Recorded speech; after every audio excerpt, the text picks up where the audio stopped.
Libby, thank you for coming.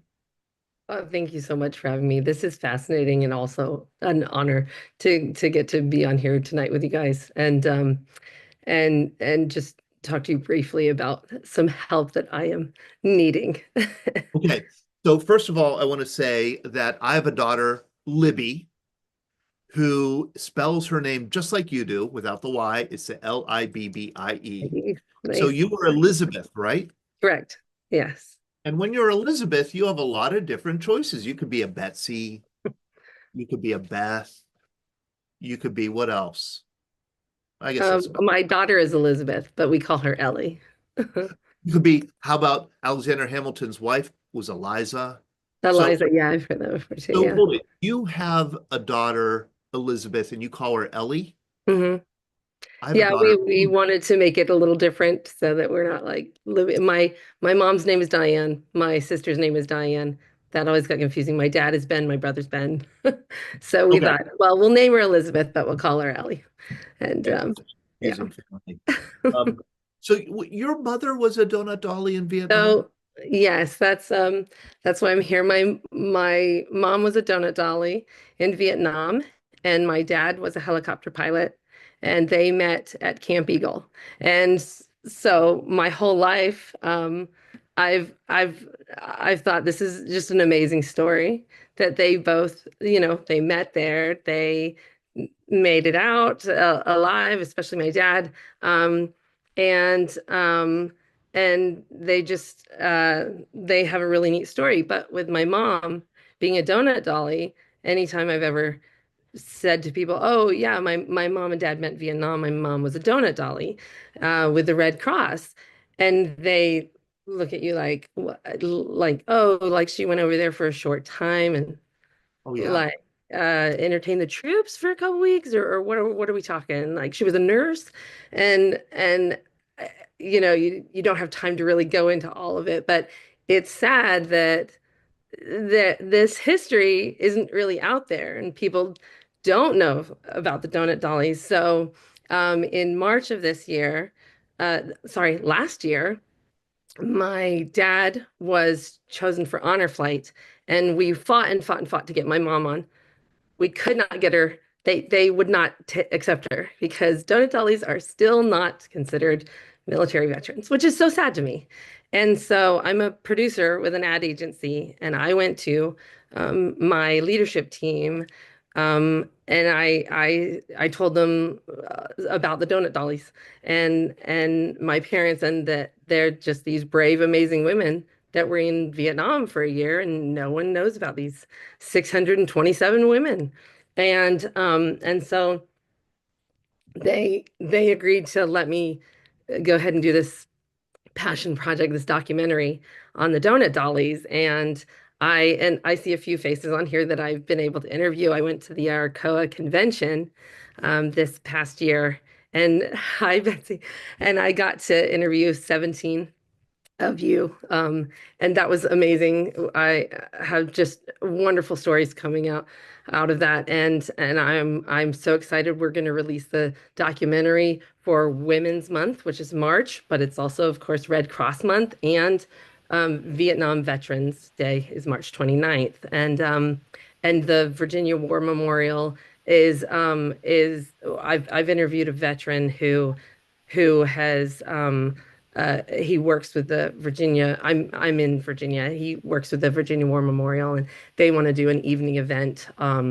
with the documentary around Vietnam Veterans Day. But also, we're releasing this just to the public because I want this story out there of these brave women and why I'm here. Sorry, that's a long way to get to why I'm Yeah. here. This is so cool. What is the title of your documentary? We haven't settled exactly on it Okay, that's yet, fine. but it's probably What, something like Donut Dolly's Brave Women in the right. Vietnam War. What Uh, is your mom's name? Diane Zetterval. You want me to share a picture? Yeah, yeah, yeah, yeah. I can share a picture of, oh, here, I've pulled a few pictures down. This is actually Mom and Betsy. Fun. Request to share. Yeah. And Yeah, you're a co-host now. okay. So that's Mom and Betsy. Oh, and that's our Betsy Tanner, Yeah, who's with us yeah, here. yeah. Yeah, Betsy was with Mom when she met Dad at Camp Eagle. Um, and and I can here I'll have one So other of Libby, my was your dad 101st Airborne? he was 101st Airborne Division. That is correct. And they met at Camp Eagle, Mm-hmm. Yeah, in the mess hall. and they're still married today. 54 years. Oh my gosh, Yeah. what a story. And here I have one other I can share of the two of them. Um, Oh, that is so cool. Oh um, my gosh, that's, yeah, how great.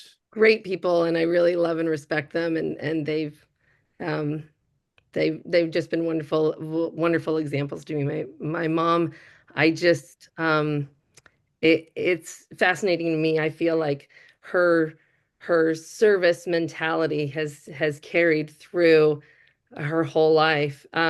Just the thought of, always looking to help others. And this is just an example of that. When I was a freshman in college, she had a double bleed brain aneurysm. And when she was being put in the ambulance, she looked at my dad or someone that was there, and she said, "Oh, um, so and so had a baby earlier this week, and I was going to take her dinner tomorrow. I told her I was going to take her dinner tomorrow. Please take her dinner tomorrow." And I thought, you're you're in Yeah, a really difficult situation right now, and yet you're still thinking of others. right. Um, but I feel that these donut dollies have are amazing, brave women that we shouldn't forget. And and so as my edits coming together, working with my editor and um, we are finding that what we really need is um, a few quotes from Vietnam veterans that we have like my dad and two others, but we really need like just even a handful of little interviews or quotes from some Vietnam veterans who remember the Donut Dollies, the SRAO girls, and just have something to say about them, whether it's just how you remember feeling when you saw them like flying in, like, oh, there's the blue dresses, it's going to be a good day, or maybe you spend a little time with them in an ARC center, and it just uplifted you, or maybe you have a really intense story about how they really saved you. But I'm looking to help round out these Yeah, wonderful interviews I have with some of the veterans and how they have felt. So I can send an email with this info to you, Todd, to send it out, or I can also put my email here. But basically, because March is coming up soon, it may seem far away, but when it comes to editing and documentary and everything, there's yeah, a lot. So I'm hoping this week to get these interviews, and I can get them in a number of ways. You can just email me a quote, and I can get a voice talent to record it.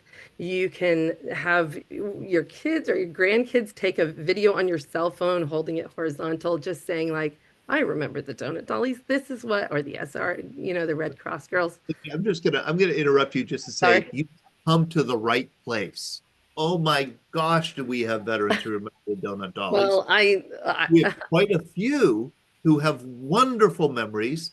I'm looking at Rick Weber right here. Rick was in the 101st Airborne Division. Rick, were you ever at Camp Eagle? Yes, and I think I've met her mother through another Donut Dolly. Ask her if she knows the name Susan McLean. She lives in Florida. okay. Donut Dolly from 1970 to 1971. She was with 101st. I will ask her that for sure. And yeah, I have terrific memories of. Unfortunately, I was an officer, so I really couldn't pretend. But I just want to. There is a special. All Hold Donut on. Dollies were Now, hold special. on, Rick. You were an officer, so you couldn't what? Well, they were to entertain and spend time with the enlisted. Right. So we were, you know, basically when we had them there, we could escort them out or take them to the field, but these were with the men. The officers did not participate. I think I saw officers' bars on your dad's collar there. Well, that's a whole different ballgame. I mean, you know, I know a little bit about those pilots, okay? Uh, Oh, so I'm talking about us grunts, okay? okay. Got it. But I want to, Ellie, I want to show you this picture that hangs on my wall. I see it every morning, and this is a Donut Dolly. And if you see this picture, this lady, this girl, and most of the Donut Dollies know who she is, Jenny Kirsch. On her way to Vietnam, she was at the San Francisco airport, traveling with other Donut Dollies going to Vietnam. There was a woman standing there or with her baby. She walked over and asked her if she could hold her baby. And this is the picture of her holding a baby. That was in August, and then she died August 17th. Every year I take an airborne flag up on Airborne Day and put it at her grave. I never forget her. I had dinner with her one time. So Donut Dollies are very, very special, and nurses. So if you're a woman and you were in Vietnam, there's no higher value. Every Vietnam veteran who spent any time in Vietnam knows about Donut Dollies as well as nurses. They don't get the credit. Donut Dollies deserve more than what they're getting. So if you need anything, Todd can give you my email. I am with 100%. As a matter of fact, there's a Jenny Kirsch Highway in the state of Pennsylvania. Part of Route 62 is named in her honor finally after all these years. So, so I congratulate your mother on 54 years. Even though she married a 101st guy, she probably regrets that. My wife does it to this day. But you know, I applaud you, and whatever you can do for those young ladies, and I call them young because I still consider myself 23. So thank you for what you're doing. But if you know, I got Susan McLean's information right here in my hand. So if you don't know her, I can get it to you. Thank you. I mean, I know you said that the Donut Dollies were working more with the enlisted men, but oh, they were they honestly, were there and too. I know that, but anything, even Oh, yeah. if you were to say, like, you know, they always brought Oh, they brought a smile to everyone's face. I have a picture. It was in my computer that got locked up when I was with the 25th of two Donut Dollies right in the field all day. And they were sound asleep in a helicopter. I mean, they just looked like they were just, you know, it's one of my favorite pictures, but I haven't seen it in years because it's got locked. There's Clem. He knows about him. Thank you. Carry on. Well, thank you. Thank you very much, Rick. Clem, did you see any Donut Dollies when you were in country? No, Todd, I didn't. I was in 90-30 back all of 1966. No Donut Dollies, but Anne Margaret was there. But I would like to say, Todd, to Libby, as Todd knows, we have a large group of Vietnam veterans, 30 to 40 or 45, every Thursday morning that gets together for breakfast at a place called John Avia's in Whitehall restaurant. And I'll mention it at the breakfast for you. And if it's all right, I'll pass along your email address. Absolutely. Yes, please do. Because I'm just trying to get as much as I can to help really fill out this story, because I think it could really add to it and be great. And when the documentary is released, we would love to help promote it or get it out there. We'd love to have a screening with you and others who are in it. We'd love to have your parents on sometime. In fact, I was just looking at our calendar and I see that we have a Monday. You know, we always have these Monday night programs. I was thinking Monday, February 10th, we might do Valentine's Day stories, or, you know, Valentine's stories. And your parents would be perfect for that. That would be great to have them on. But thank you. I'll reach out to them and Yeah. ask them. But I really, I just, it would, the easiest thing for me to do, just send you an email, Todd, to send out. I can put my email address, but if I put a full email together that just says like, you can contact me and I'll do a Zoom with you and I'll record it, or you can send me a video or even a voice memo, or just type up something. Okay, that's what you do. So Libby, do this. Send me an email about this project, about what you're looking for, and we will definitely spread the Okay. word and get you Okay, contact. wonderful. I'd love just as soon as I can and start hearing from you. And if yeah, in the subject line of your email, you put Vietnam veteran, just so I know to look for it in case it gets stuck in our work Got security.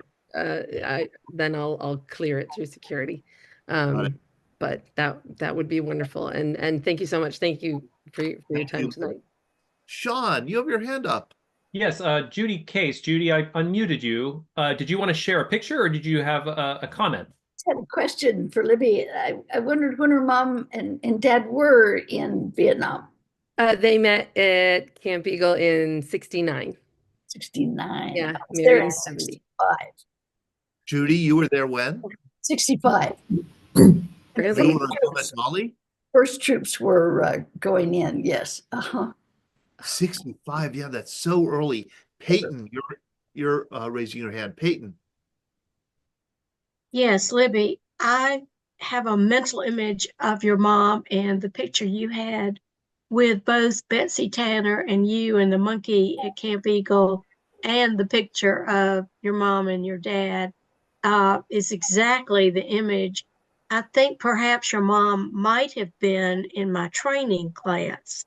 I was in Washington in November 1968 for a week or two.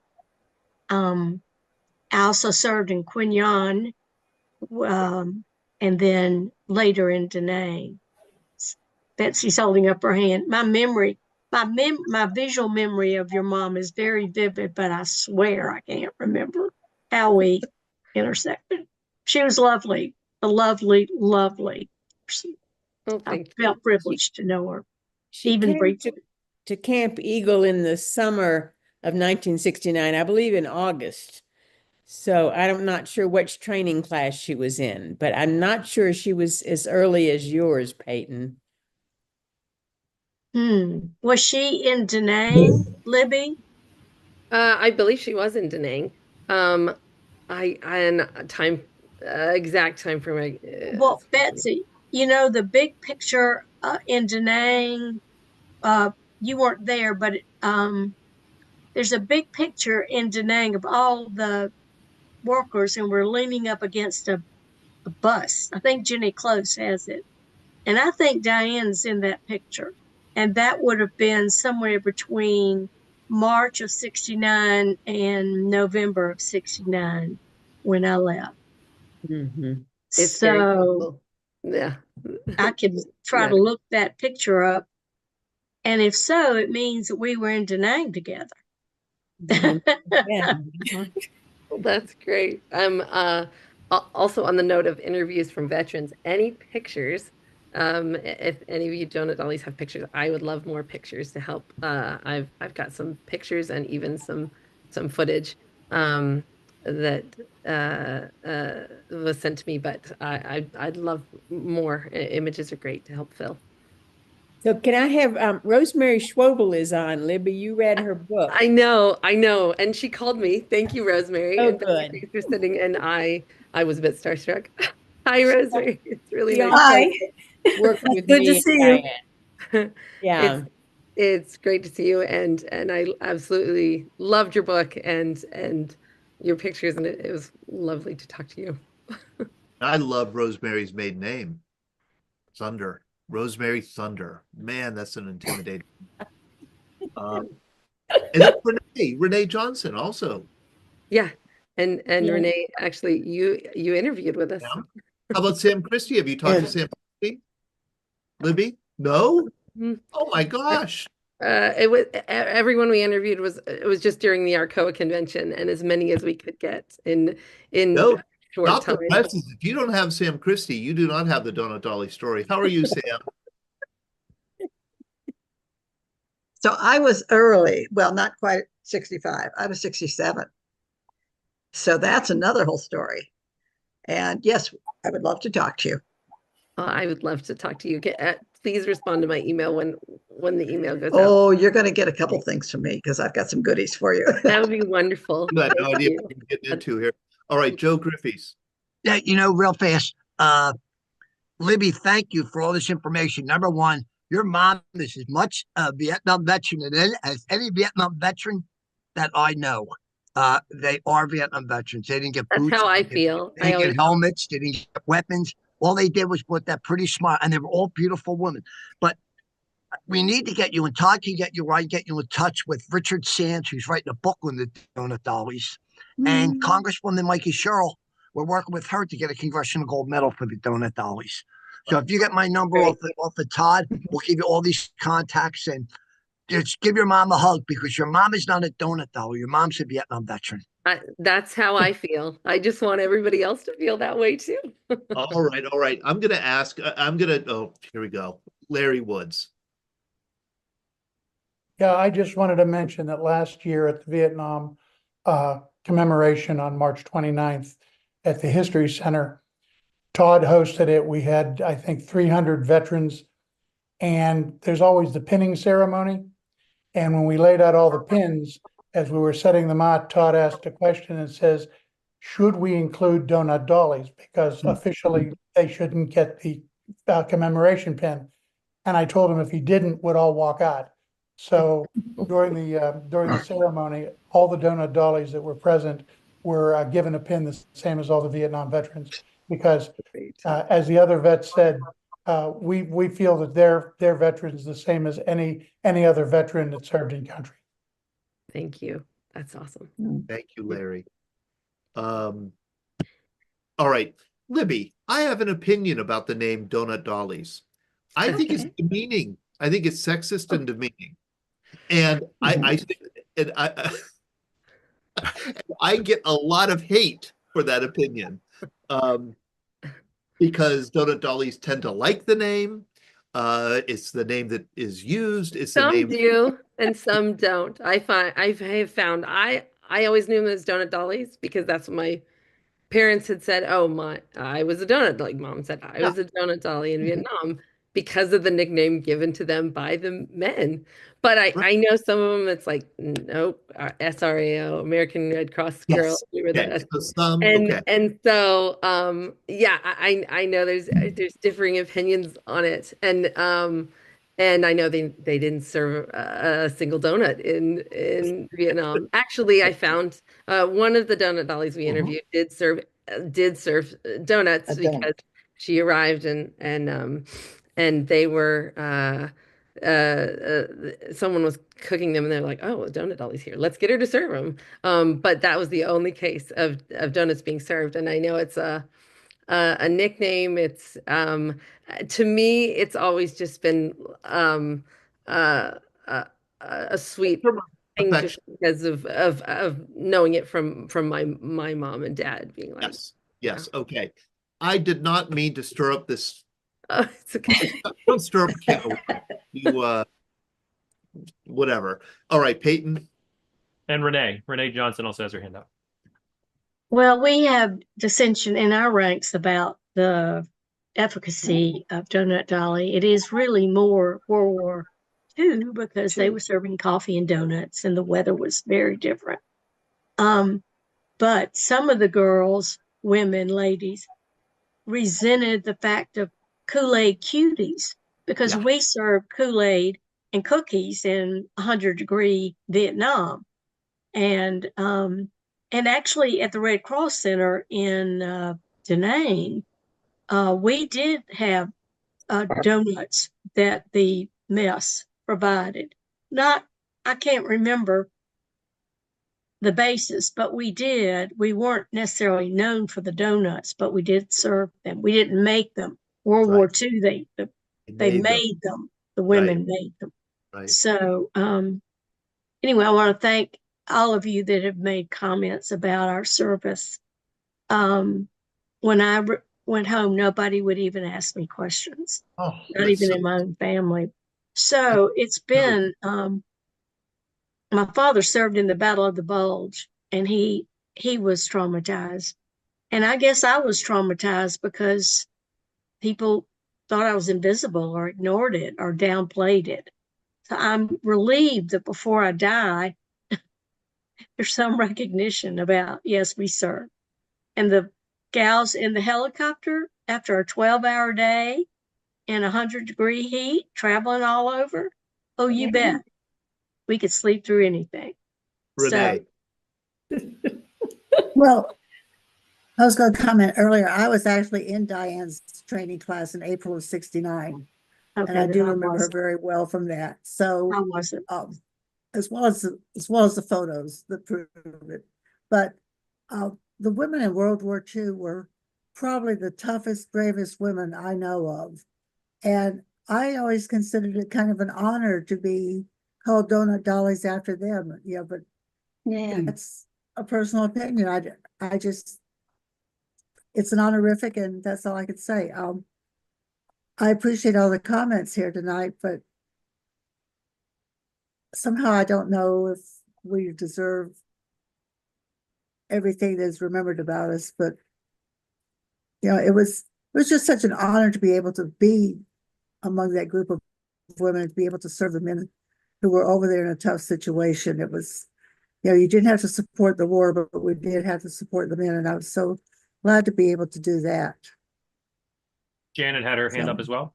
Oh, yeah, Libby, I just wanted to let you know that some years ago, a couple by the name of Cheryl and Patrick Fries did make a documentary about us. Are you aware of that? It's called Yes, and it's wonderful. I love it and I appreciate it. I just I've gone through got some interviews, and it just trying to, I guess, help build on that momentum. Yeah, more of the story to tell. Ideas from that, yeah. Yeah, and I married a helicopter pilot too, so I think it was sort of Did you very meet him in common Vietnam? thing. Did you meet him in Vietnam, Janet? Oh, yeah. We were stationed at a place called Phu Loy outside. Well, it wasn't too far from Saigon. Yeah. Are you still married? No, actually, no. Okay. Didn't work out. It didn't work. Okay, that's No. kind of what I was asking. Okay. 12 years, that was enough. Yes. Yeah, 12 years as a helicopter pilot. Sam. Sam. I just wanted to also add, we were also called chopper chicks. Chopper chick. Chopper That's the chicks. first I've heard that. That sounds Yeah. What? Chopper All right. chicks. I All think right. Chopper what? chopper chicks. Chopper chip. Chick.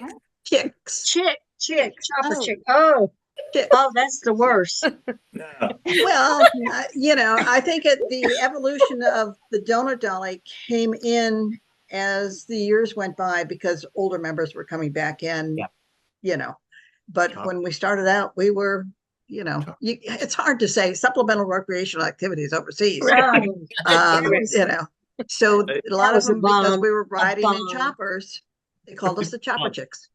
Bob Flage. Bob, do you remember Donut Dollies in Vietnam? No, I never saw one. That's what this is why I was trying to, want to talk, because obviously they didn't want to come out in the swamp with us. Not true. But at Dogtown, one of the previous shows, I asked, was anybody there at Dogtown, and nobody was there. I'm just curious how they determined who went where. Betsy said she was there. Betsy. Yeah, September 68, my first unit was Dongtam 9th Infantry Division. And every day we would go out to a brigade headquarters, and then we would go to a brigade fire base to do our programming to the men. So we covered a whole lot. The Dongtam, I think, had 3 brigades when I was there. And 6 days a week, 6 days a week, 3 different groups went. We went in pairs, and there were 6 of us. So 6 days a week, 3 different groups went out to program to the enlisted men. So we hit 18. Well, and we would go 4 or 5. The most I think I ever went was 6 different units in a single day. Yeah. And we also would serve lunch as part of that. So that's kind of, I was home already by the time you were coming out there, but like I said, it was kind of nasty in the swamp, so I didn't expect, yeah. you know. The other thing is we missed events. Jonathan Winters was there, but we were out on the Benawa in the middle of the river going somewhere, and then they also had a folk group playing on the flight deck of the Benawa, but we were stuck on base camp at downtown, so, and we missed all the parties. Were you with the Mobile Riverine Force? Yes, ma'am. Yeah, Okay. I was with third of the 60th. There was the third of the 49th and the third of the 39th, or fourth of the 39th and third of the 39th. Because we went to the third of the 60th. But we would only program to whatever platoon was in base at I'm that sorry, you went where? specific day and time. If you were out on patrol, we didn't get to see You you. were going out on patrol with, right. I'm sorry we missed you, Bob. Yeah, we just lost out. Sean. Yeah, it was two questions. One is there a yearly or annual Donut Dolly reunion? And do we know how many Donut Dollies are still with us? Good question. How many Vietnam Donut Dollies are still with us? The group is the American Red Cross Overseas Association, started 76 years ago now by World War II Red Crossers who were overseas. And so the Vietnam contingent, the 627 of us who were in Vietnam with the recreation program, are kind of the last big group together, because after that, they were still in Korea until 75. We pulled out of Vietnam in 73. But we have joined the umbrella group, and we have a convention every year. The one in June, mid-June, will be in Salt Lake City. That group has 464 members right now, which includes, we still have 2 World War II women. Oh, wow. Korea, Vietnam, and then people who worked. The program is now called Service to the Armed Forces, and they are still overseas because my email, they won't accept my email. Assigned to the military. But anyway, that's when Libby came this past September in Kansas City, Missouri, and her mom came, and she was able to then interview the 17 of us that had been in Vietnam that were actually at the convention. So there are quite a few Vietnam Donut Dollies still around. Yeah, we've just, Linda Getman Bryant has just done a big mailing and brought in probably 80 new members to our COA this past year. And I just looked up, Judy, you're part of our COA. I don't know how long you've been a member, but you were one of the earliest. Did you come from Korea to Vietnam, or just because the Vietnam program was started by people who'd been in the program in Korea and knew their way around? And General Westmoreland wanted the same program in Vietnam. Okay, I want to add Dave McComb. You were in the Navy, Vietnam. Yes, sir. Did the Donut Dollies ever go to Navy? I never knew of them or heard of them until listening to your programs lately. Oh. All I know is I only know USO, but But it turned out to be a Donut Dolly conversation. Okay, so we have Edith, Clark, and Peyton. You both have. Edith, how are you? I'm doing well. I just wanted to say I was at Cameron Air Force Base, and we specifically went to visit the Navy from our recreation centers on the air base. But we did visit mostly the Seabees, because they were Seabees can people do. who could be there and we could program to. The places we went to visit was determined by the military and their concept of whether it was safe or not.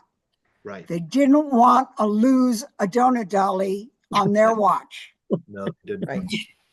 They did. But Did- I yeah. served in Da Nang, of course, was I-Corps up near the DMZ, and it was MACV, military, whatever, MACV, one Corps, and huge Navy and Marine presence there. In fact, on my day off, I would go up with the docs and the corpsmen, and we had a public health clinic for the Vietnamese. It was phenomenal. So yeah, we were very, very involved with Navy and Marines, as well as Army and Air Force, depending on where we were located. And we also supported the engineers Right. building roads and stuff. So we'd go out CVs can in do.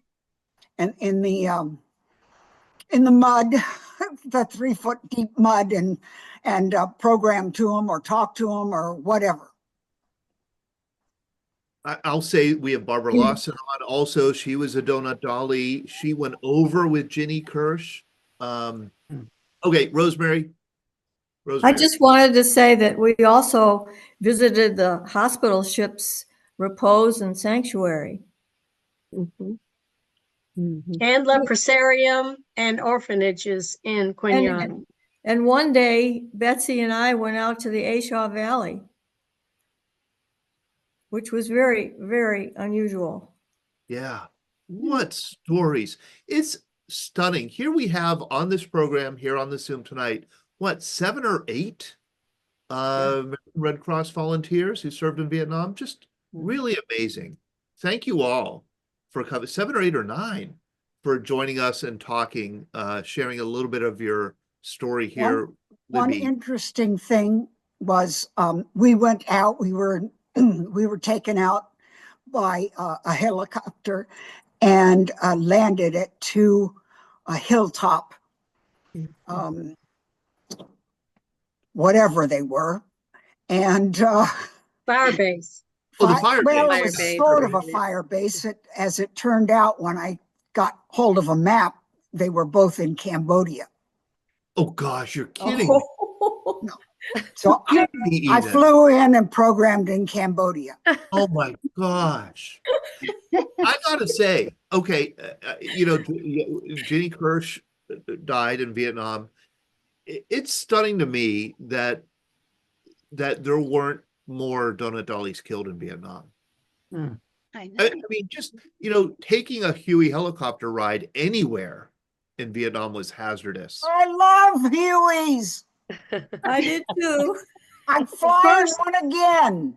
The first one was always the test. The helicopter pilots would raise up and then they'd bank and they'd look back to see if we were throwing up.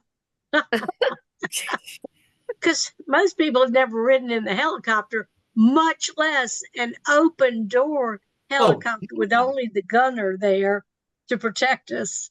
And so it was our first test in country. Gretchen. Absolutely. That's where I learned how to fasten my seatbelt. Always. Gretchen, I just want to say that I'm a Donut Dolly too. I have not been talking, but been listening with enjoyment. I would ride on the back. Most of the Army helicopter pilots would leave the ramp up and the top up as well. So I would just lie on the ramp and take pictures. My pictures are mostly out of the back of helicopters and C-120s and 123s. That must have been Chinooks. Chinooks, yeah. No, I never flew to Chinook. It was always a Oh, Huey. I was out the side on the Hueys mostly, but when we were flying the planes up to the Special Forces A camps, would go in a 120 out of Nha Trang, and that was always a special treat when we got to do that.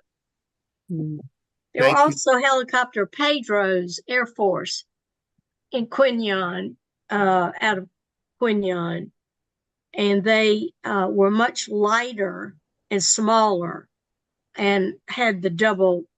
They had their blades. They had two blades that I can't make it happen, but instead of the double blades like the Chinook, it was just a different design. You Donut Dollies really know how to take over a program, don't you? Sorry. Oh, yeah. You can't shut us up. We got invited to. Sorry. And, you Sorry, know, sorry. after 50 years, it's about time we could pipe up. Yeah, that's right. It is absolutely so much fun to have you on and sharing these memories. All right, Rick Weber, we're coming. This is the other. We have 4 minutes left in the program. I have all these other issues I wanted to talk about. Rick, unmute yourself. Where is he? Can I tell a quick chopper story? Yeah. Well, Rick, Yes, please, Sam. Okay. I had a new girl come into my unit. And I was the unit director. And she had never flown in a chopper. So I took her down to the flight line and I talked to the crew and I said, she's never been in a chopper. I want you to give her a good ride. And they did. Oh, yeah. Life was never the same after that. They love to do that. Yeah. Great fun. I had a new, I was a unit director to help and play Goo, and I had a new recruit come in, and she was scared of the helicopter. She wouldn't go. So we took her down and said, we just want to show you and show you and get in and you can see what it's like and all that.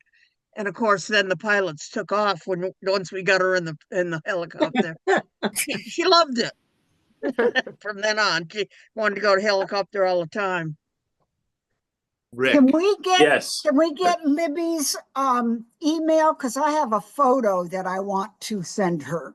Libby, put your email in the chat, please. It's there. I'll put there. it again. Okay, It's Rick. there. Okay.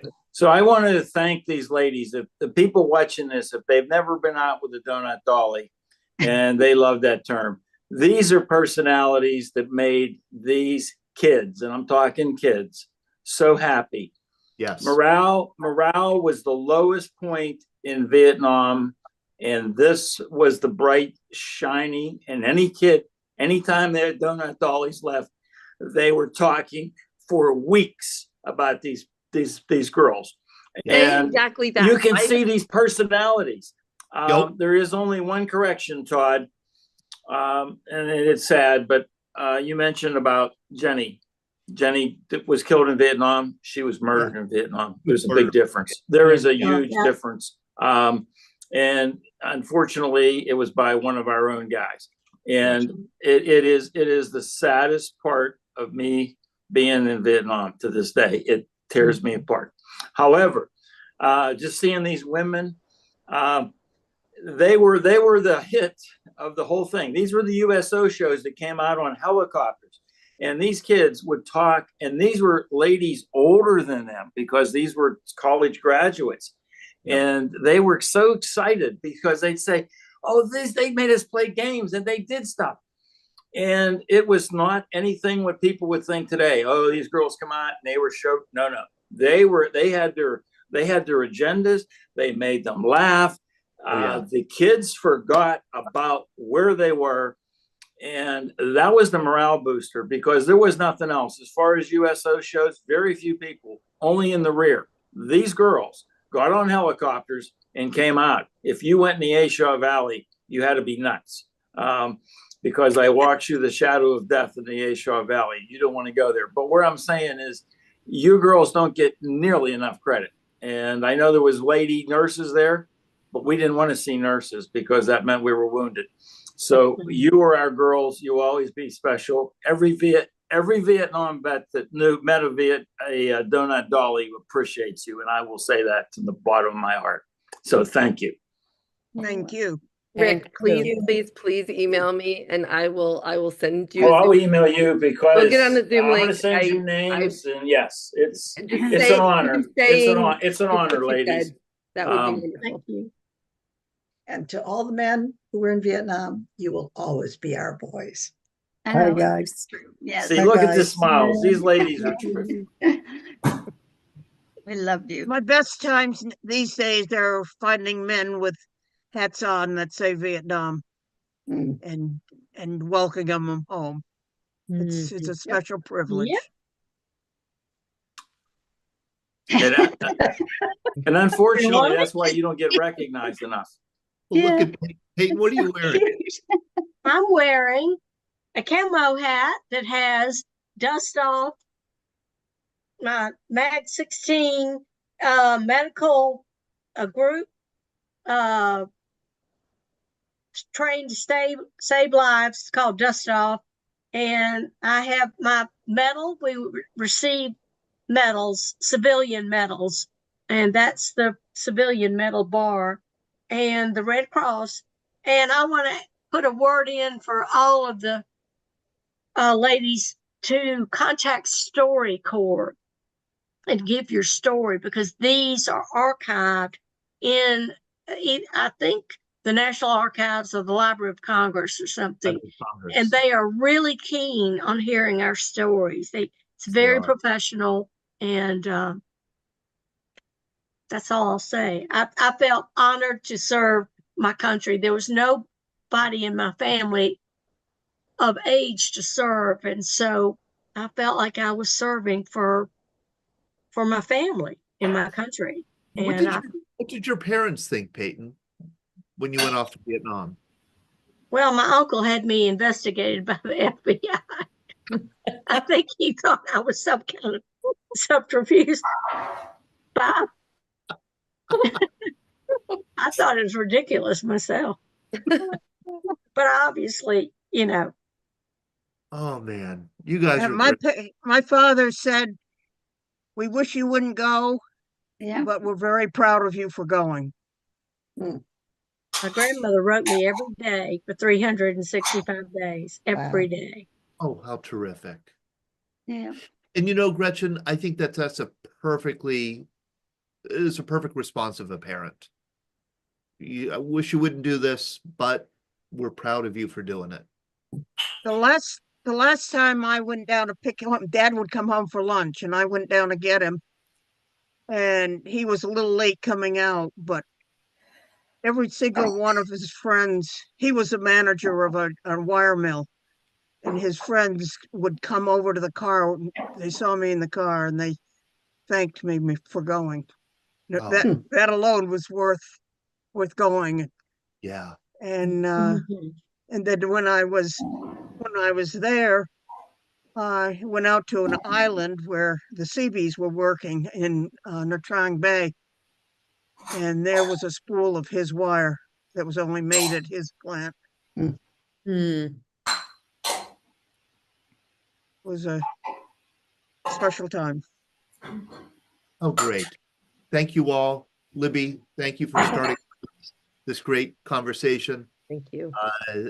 Thanks for joining us tonight, this open conversation. We're going to do this again. Good evening. I hope to see you on Thursday night and next week when we talk about Doug Hegdahl. All right. Good night and Happy New Year again, everybody. Thanks, Libby. Happy New Year. Thank you, everyone. Bye.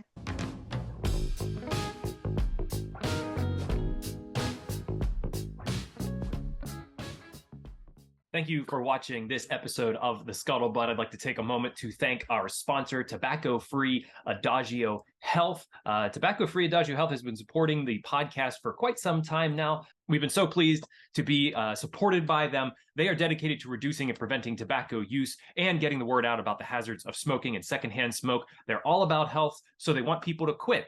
They have classes, nicotine replacement therapy, and a popular quit line, 1-800-QUIT-NOW. They also educate people, children especially, about tobacco use from cigarettes, cigars, pipes, chew, snuff, and other nicotine products like vaping. And finally, Tobacco-Free Adagio Health advocates for public and private policies that ensure healthy places to live, work, and play. You can learn all about what Tobacco-Free Adagio Health offers at tobaccofree.adagiohealth.org.